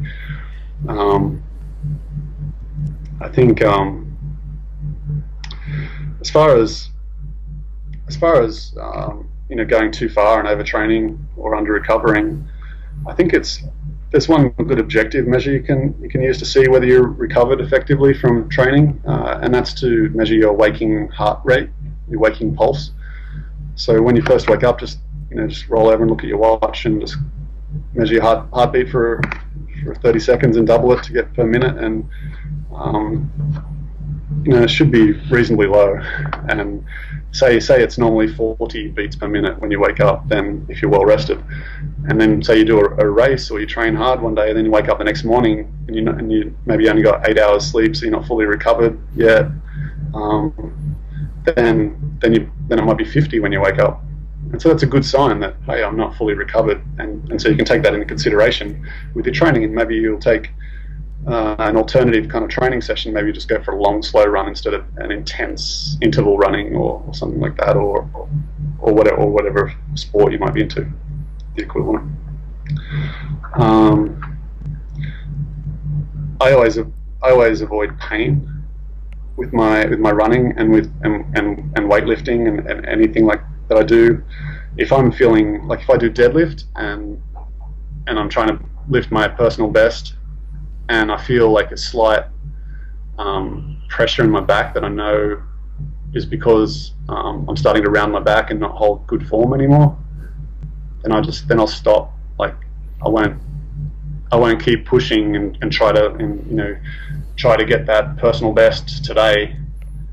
I'll be like, no, today is not the day, because I'm just going to injure myself if I use bad form, and even if I lift a heavy weight, I may never be able to lift it again because I injure myself. So I'm not fearful of injury. I do take some calculated risks in my training to push, and I do work hard, and I push myself hard, and a lot of times I feel very uncomfortable during my training, because there's nothing worse than doing a squat with a heavy bar on you, and you just don't want to go right down to thighs parallel to the ground, because it's just really uncomfortable. You just, that fear of what's going to happen if I collapse, or nothing's going to happen, but that fear is there, and you just don't want to. So it's really uncomfortable sometimes to push yourself. But I'm willing to do that, but I'm not willing to push through pain, which is different to discomfort. So discomfort is good, that's character building, but outright pain is your body saying, hang on, something's mechanically wrong here. Either maybe the muscles are too fatigued to be able to protect the joints, so that's or maybe the muscles are too fatigued to keep the organs inside, and if you keep pushing, you're going to get a hernia, because the internal organs will push out through the muscles, and that's going to put you out for a while. Yeah. It's important in training to really make your mind strong. It's good to strive for that it's okay if your body fails, just don't let your mind fail you, because the mind always tells you much sooner to stop. Not talking about pain, but the subtle discomfort you feel when you're really pushing yourself, that just don't give up, be strong and push through that. That's how you make really big leaps in what you can definitely do. And train smarter, not harder, as they say. So sometimes, when I train with Dr. Graham with strength training, we just do, because we're trying to build strength without building bulk. So we'll just do a very small number of lifts, and then go to a heavier weight, and we'll warm up on lighter weights, and then we're only doing a few reps on each lift, and the idea is if you can do 3 reps at a certain weight, then you can do 1 rep at 5% heavier weight. So it's kind of interesting theories, yeah. The other things you can do is cross training. So rather than just running every single day, you might run every second day, and every other day you'll do strength training or body weight training or swimming or cycling or whatever it is you want to focus on, and also varying between long distance things, endurance things, and just outright strength or outright speed, or interval training to try to improve the VO2 max levels, just improve your cardio. There's a lot of different facets of training, or even just doing neurological training, just balance and coordination, trying to hold handstands and do all that kind of crazy stuff, or parkour kind of things. I don't know. I think it's important to make sure your training is fun. Yeah, for sure, for sure. That's what it should be So, all about, having yeah, fun. the best exercises are the ones that you're going to do, the ones that you won't dread. Yeah, yeah, exactly, exactly. I mean, there are some exercises I dread, but I do love them because I get a lot of value out of them. I know, so I enjoy that. But yeah, there is some dread sometimes, but that's healthy dread.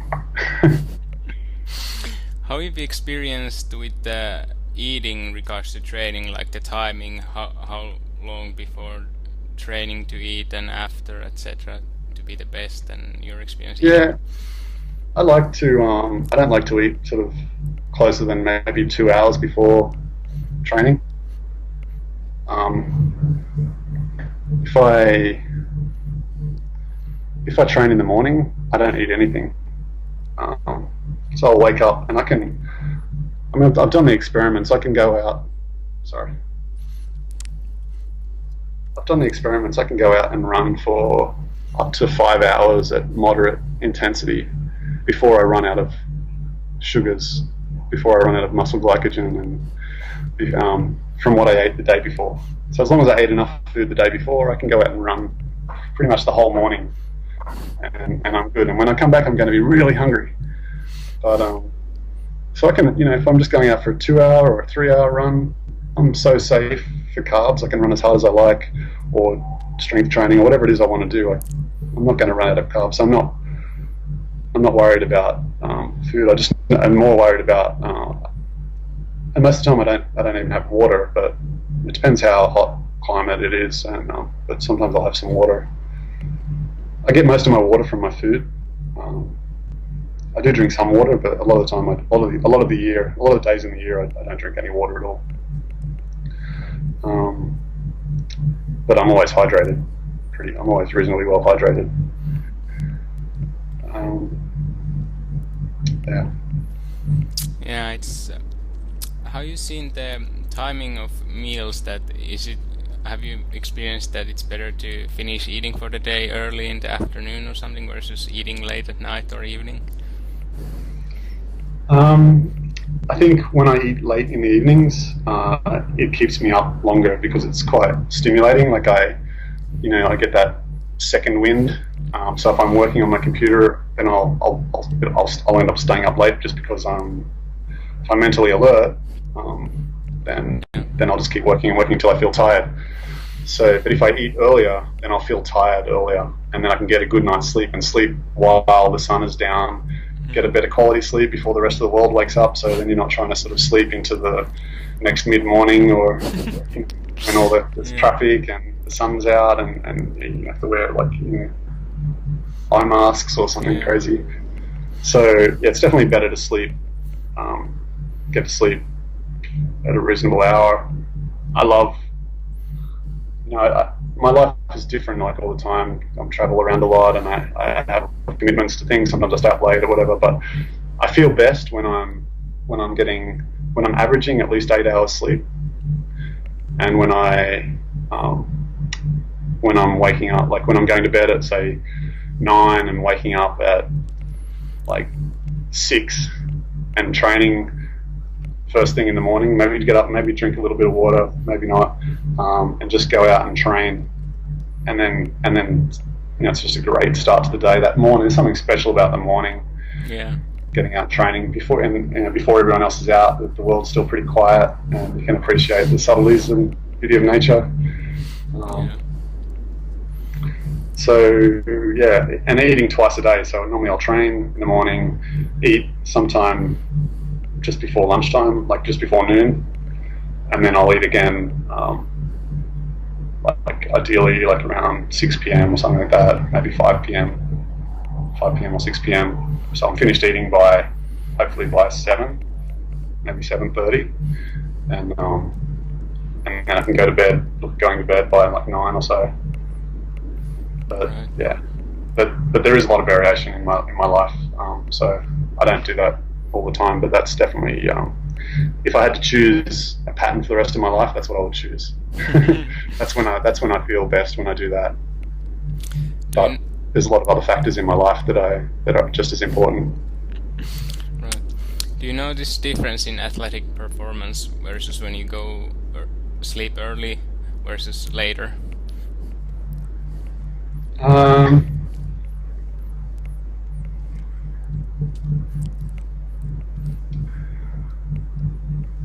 it's an interesting question.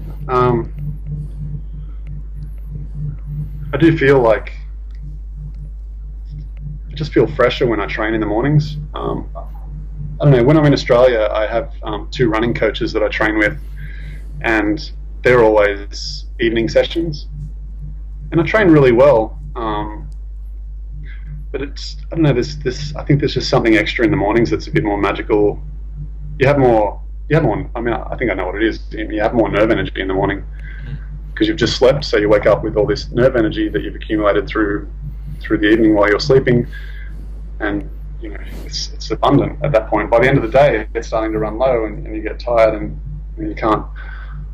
Neurons don't sort of fire as effectively, and you don't make as good of decisions, and you're not as motivated to push hard and challenge yourself, and you just don't feel as fresh. So yeah, I think it's definitely better getting to bed early, get up early, train early, and then do the rest of your things through the day, whatever your normal life is. Right. If you had to choose one fruit that you'd have to live on the rest of your life, which would it be?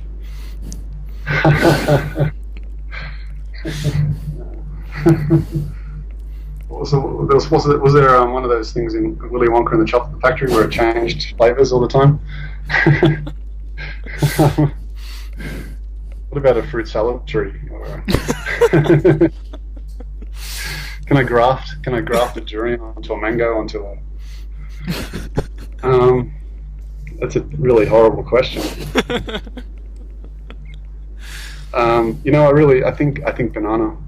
I think one of the definitely not Cavendish banana, but maybe Glue Namois, the Thai banana, or Orinoco banana, or in Thailand Glue Hakmok is a big fat banana that just really they tell you have to cook them and you can't eat them unless and they won't sell them to you unless if they're really ripened because that's when they have to be cooked. They say that.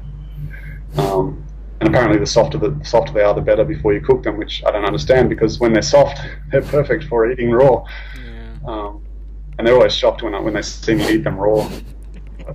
They're so delicious. I mean, so creamy and they can go so ripe before they actually ferment. It's amazing. Like you can have one that just feels like almost like a puddle of water, and open it up, and it actually there's a good chance it won't be fermented. So, yeah, Glue Hakmuk. It's similar to Orinoco in many ways. Right. So I think banana, because it just meets so many, a lot of those style of bananas are quite juicy. They're more wet than a Cavendish, and they're really creamy. They're quite calorie dense, really easy to eat, really easy to grow, really easy to handle, easy to transport. I don't know. Yeah, I think it's a good all-round fruit. Yeah, good balance between caloric density and water quantity. Yeah, but I think it would be very sad to miss out on Hachia persimmons and figs, and meringue and durian and chompadak and jackfruit and all those fruits. Right. Yeah, you just don't get the sort of variety with any kind of type of food you could eat. It's when you eat fruit, it's just every fruit is like whole different food, class of food. It's just whole smorgasbord of goodness. It's just. It is, yeah. And it's like people say, "Oh, what does that taste like?" And it's like, well, it tastes like what it is. It doesn't taste like anything else. That's why it has a name. It's unique. What does chompadak taste like? You got to try it to to find out. Yeah, definitely. What would be your top tips for people to improve their health and quality of life that they could do no matter where they are on the planet? Mhm. Wow. Okay. Well, I mean, surrounding yourself with a supportive environment is really really important. You've got to go through. You got to give yourself enough time to be well rested and personally developed. That personal development I was talking about with fasting, where you only get it, you only develop in those ways through being well rested. I think so. Education support are really important. You've got to be doing. You can start out making change through discipline, willpower, and strictness, but that won't last forever. So at some point, you've got to decide to live healthfully because you truly want to and you truly value what it is. So you need to figure out, get some sort of understanding of what your values are, and start making choices that align with those values. So, and when you do that, you'll notice that you start feeling more integrity and self-worth, and all these good things start happening. So you'll know you're on the right track. Don't make it all about the food. There's always food everywhere I go, everywhere I travel around the world. Food's really not a big deal. Yeah, it's absolutely wonderful. It's a beautiful thing, and it tastes so amazing. But it's just an enabler so we can do everything else. Yeah, it's too easy to get caught up in the whole, to make it all about the food just, and then you neglect everything else. Yeah. I'd say give a good review of the 32 factors that humans thrive on. That's listed on page 10 of the 80-10-10 diet. I think it's a good list. I think health is about juggling all those factors. And I don't know about you, but I can't juggle 32 things. So I've got to put some things on the floor while I juggle these 5 or 6 things. And over the years I get better, and maybe I can juggle 15 things. But you've got to, every now and then you've got to put some things down and pick up other things and keep it balanced. And the more you practice the balancing act, the better you get at it, and the better health that you'll be able to accumulate. Health is cumulative.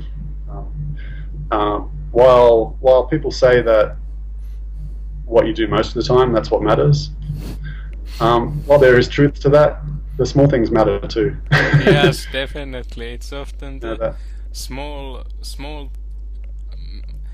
things that might be quite invisible that make a really huge differences how we end up. It's easy to neglect that, but it's about the details. Details often are the big part of the whole situation. Yeah, so I would, if you want to succeed, I would share your plans for success with people that you care about, to keep yourself honest.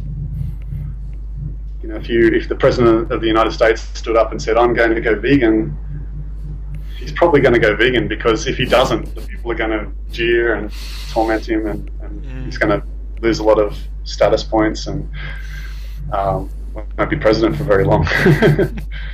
So if you really want to succeed, then put it out there. Make YouTube videos. Whatever it takes, do it, because it's just going to be part of your support system. It's going to help you to succeed. What else? Remember to smile every day. Yeah, it takes much more muscles to frown than smile. It does.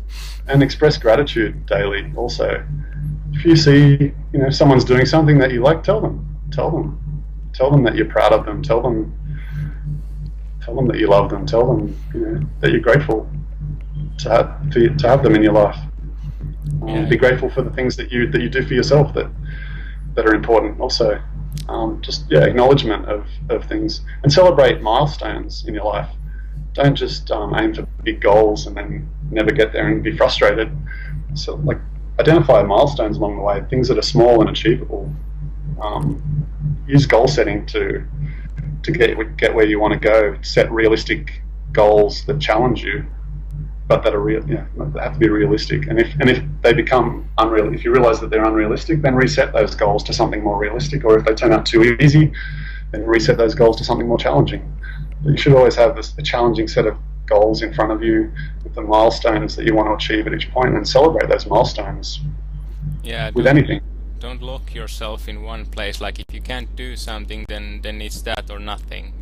Don't go there.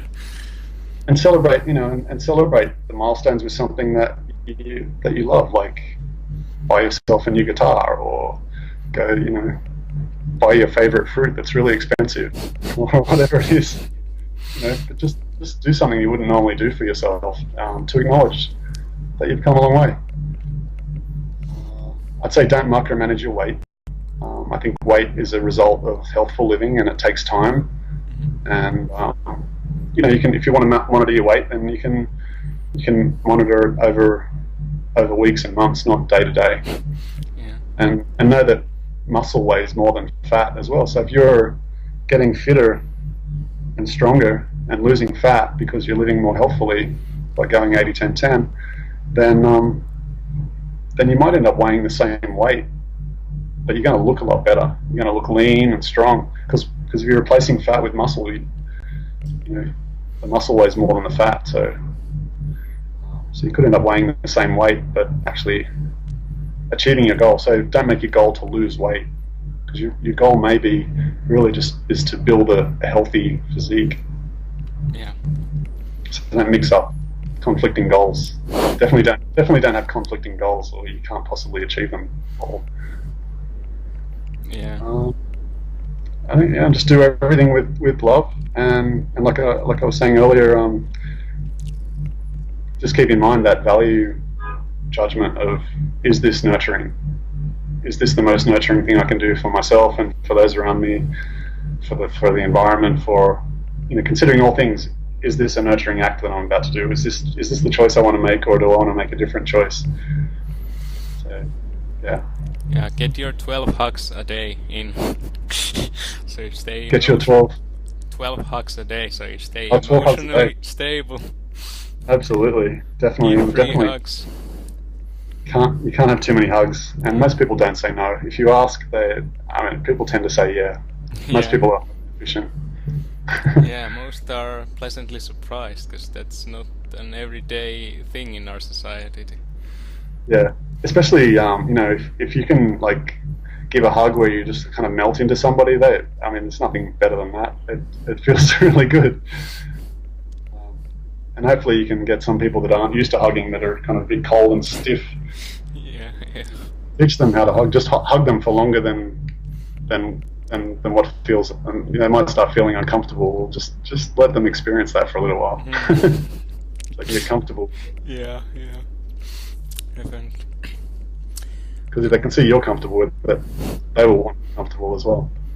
Yeah, for sure. And if people want to get in contact with you, how can they do that? Where can people reach you? Okay, I have my website, Raw Aussie Athlete, RAWAUSSIEATHLETE.com, rawausieathlete.com, and there I have articles about my running. I have all my race history, all the ultras, and all the times that I've done over the last 10 years. I have details about the retreats that I run there in Australia and in Thailand. And then beyond that, I'm on Facebook as well, Raw Aussie Athlete, with spaces between Raw and after Raw and after Aussie. And I'm as the Director of Education at Food and Sport. You can contact me through Food and Sport. There's email address education@foodandsport.com. That will come to me. It's foodandsport.com. So there's all the events that are on the Food and Sport website. I'll be at all those events. So if you want to meet me, come to any of those events. It's exciting. There's some new events coming up this year. There's one called Women's Physique Week, and there's another one. It's 80-10-10 Fundamentals. So they're both new events, which I'm really looking forward to attending. yeah, and all the old events are all still there. Health and Fitness Week, Culinary Skills Week, and the fasting, and the walking tour in Costa Rica. Uh, and Banana Island is an amazing event. Banana Island is a great food and sport event that focuses on all the emotions, all the emotional aspects, and kind of goes beyond the food. Simplifies food down to just eating bananas and a few other simple things, and then all the discussions and education aspects are all featured around all personal growth and development, emotions, and the reasons we choose unnurturing acts when we eat, and other things we do in our lives, and why. And so it's a really, really good program. And yeah, that's kind of that's about it. That's great. me. Links will be under this video, so people can get in touch with you if they want to. And Grant, thanks so much for joining us today, and hope you keep enjoying your time in Thailand. Yeah, my absolute pleasure, and it's very easy to enjoy Thailand. I love it here. That's why I come back every year. Hope to see you here one year. Definitely. Let's catch up in real life next. Absolutely. Thank you. Thank you.